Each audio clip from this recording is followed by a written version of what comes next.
परिवारों को दिया जाए तो क्या घोषणा करेंगे आप? सवाल वेतन का नहीं है। आज हम लोग आए हैं कि हमारे पीड़ित परिवार जो 19 लोग एक हृदय विदारक घटना में मृत्यु हुई, उन परिवारों से मिलने और चर्चा करने आए हैं। नंबर 1, सभी लोगों से चर्चा करने के बाद निश्चित रूप से बहुत बड़ी लापरवाही है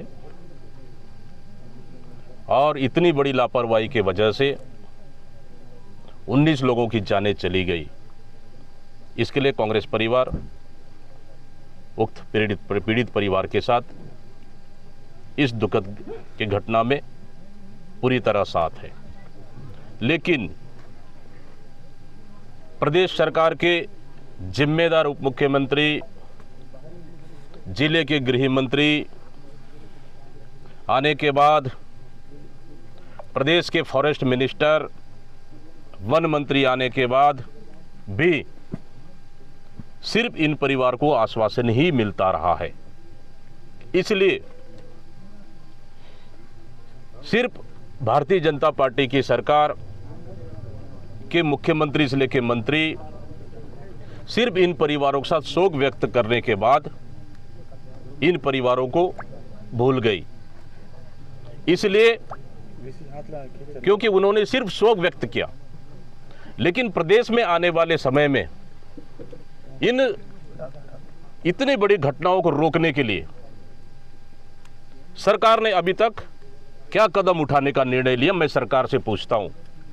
इसलिए क्योंकि परिवहन विभाग छत्तीसगढ़ के मुख्यमंत्री माननीय विष्णुदेव साय जी के पास है, भार साधक मंत्री हैं और स्वयं प्रदेश के मुखिया इस परिवहन विभाग को संभाल रहे हैं। तो परिवहन विभाग को इन्होंने दुरुस्त क्यों नहीं किया और आने वाला समय में इन बड़ी घटनाओं को रोकने के लिए सरकार ने अभी तक ठोस निर्णय क्यों नहीं लिया?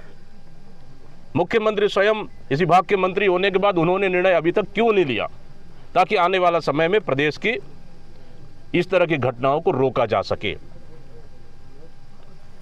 क्या छत्तीसगढ़ प्रदेश में छत्तीसगढ़ की जनता और यहां के आदिवासियों की जान सस्ती हो गई है इस सरकार में कि कोई उनके पास नीति नहीं, न कोई उनके पास इस तरह की घटनाओं को रोक ले कोई प्लान नहीं है, न घटना होने के बाद भी उनके पास कोई अभी तक का प्लान नहीं बना। यह सरकार सिर्फ वसूली मास्टर है, सिर्फ विभागों से वसूली कर रही है ताकि कितने निर्दोषों को जान चले जाए, इससे उनको कोई मतलब नहीं है।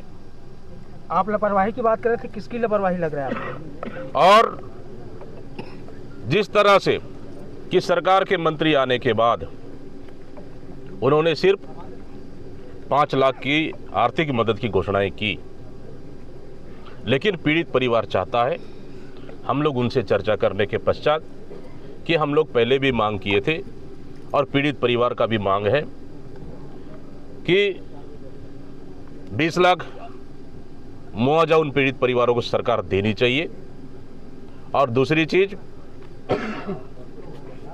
कि उन परिवार में अगर कोई योग्य है तो निश्चित रूप से उनको नौकरी मिलनी चाहिए। इतनी बड़ी घटना को हाई कोर्ट ने भी गंभीरता से लिया, लेकिन सरकार ने अभी तक इस बड़ी घटना घटने के बाद भी कोई गंभीरता से नहीं लिया है। इसलिए निश्चित रूप से सरकार को इस पे ठोस निर्णय लेना चाहिए। लेकिन दुर्भाग्य है कि लगातार घटनाएं घट रही है और दुर्भाग्य की बात इसलिए है कि कवर्धा जिले में इस सरकार बनने के बाद लगातार लूट, हत्या, डकैती, चोरी, अपहरण, मतलब इस तरह के सबसे ज़्यादा घटनाएं इस कवर्धा जिले में हुई है, जहां की इस कानून व्यवस्था के गृह मंत्री इस जिले में, उसके बावजूद भी यहाँ पे कानून व्यवस्था बिल्कुल भी ठीक नहीं है। चालक और मालिक के खिलाफ तो कार्रवाई हुई है। मालिक के ऊपर कार्रवाई करने से सरकार जिम्मेदारी से नहीं बच सकता। सरकार को जिम्मेदारी लेना चाहिए कि आने वाला समय में इस तरह की घटनाओं को हम रोकेंगे। लेकिन अभी तक इस तरह का कोई ठोस निर्णय इस सरकार ने नहीं लिया इसलिए सबसे बड़ा दुर्भाग्य है कि आने वाला समय में कि सरकार के लिए छत्तीसगढ़ की जनता का जान बहुत सस्ती है। मृतक के परिजनों जो है किन बिंदुओं पर आप लोग जांच कर रहे हैं? हम लोग सिर्फ इन परिवार जांच नहीं, हम लोग इस परिवार से सिर्फ चर्चा करने आए हैं ताकि इन परिवार की बात हम शासन तक पहुंचा सके, इनकी बात हम शासन तक पहुंचा सके और हम लोग पूरे लोग इस दुख की घड़ी में इस परिवार के साथ हैं। स्थानीय विधायक ने मृतकों को जो बच्चे हैं उनको जो है गोद लिया गया है, इस पर क्या कहेंगे? देखिए, ये उनका निर्णय है, इस पे मुझे कुछ नहीं कहना है। परिजनों से आपने बातचीत की है, क्या कुछ निकलकर सामने आया है? देखिए, ये घटना को टाला जा सकता था, इतनी बड़ी दुखद घटना, इसको टाला जा सकता था, लेकिन चालक की लापरवाही की वजह से इतने लोगों की जान गई। जिस तरह के इन लोगों ने, पीड़ित परिवार ने स्वयं जिस तरह से उन्होंने हम लोग से चर्चा की, तो निश्चित रूप से घटना को टाला जा सकता था, लेकिन एक लापरवाही की वजह से 19 लोगों की जान गई। ये जीरम घाटी का जो है वार्षिक जो है पूरा होने वाला है। एक मिनट, उसके बाद भी इन्होंने सिर्फ 5 लाख का आर्थिक मदद की घोषणाएं की और मैंने आते आते पता लगाया विभाग के माध्यम से कि जिस तरह से तेंदुपत्ता तोड़ने गए थे, तेंदुपत्ता तोड़ने वाले श्रमिकों के लिए पिछली हमारी सरकार ने स्वर्गीय महेंद्र कर्मा बीमा योजना लागू की थी ताकि तेंदुपत्ता तोड़ने वाले परिवारों को उसका लाभ मिल सके। लेकिन इस सरकार में सिर्फ 2 ही व्यक्तियों को इसका लाभ मिलेगा और 18 लोगों को इसका लाभ नहीं मिलेगा। जिस तरह से सरकार की योजनाओं के लाभ से, सरकार की लापरवाही से, उनके लाभ से भी पूरे परिवार वंचित हो गए।